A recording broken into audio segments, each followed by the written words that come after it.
ఏమైందిరా బిడ్డ వాళ్ళతో మాట్లాడినావా పోయి? మాట్లాడినా అమ్మా, వాళ్ళ అన్నకు గట్టి వారంగా ఇచ్చేసి వస్తాను ఇక. అవునా బిడ్డ, మంచి పని చేసినావు. ఇక నుండి మన చెల్లెజోలికి రాడు కదా ఇక. ఇంకా చెల్లెజోలికి వస్తానా వాడు?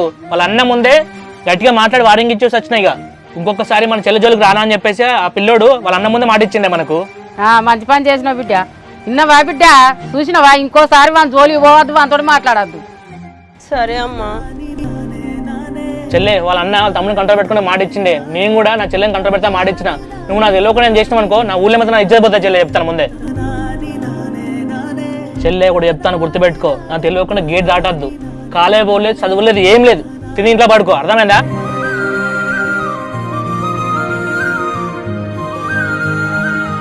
ఏంటి బావా పైన మళ్ళీ ఒక్కడివి ఏం చేస్తున్నావు?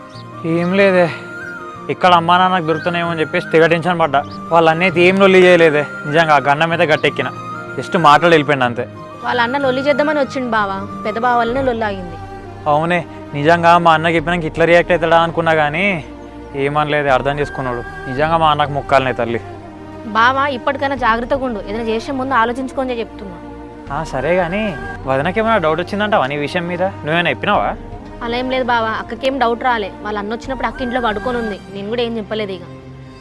సరేనే, కానీ నువ్వైతే ఈ విషయంలో నాకు నిజంగా చాలా సపోర్టివ్ ఉండే. ఇక అసలు ఎన్నిసార్లు థ్యాంక్స్ చెప్పుకున్నా తక్కువేనే. మన మధ్య థ్యాంక్స్ ఎందుకు బావా?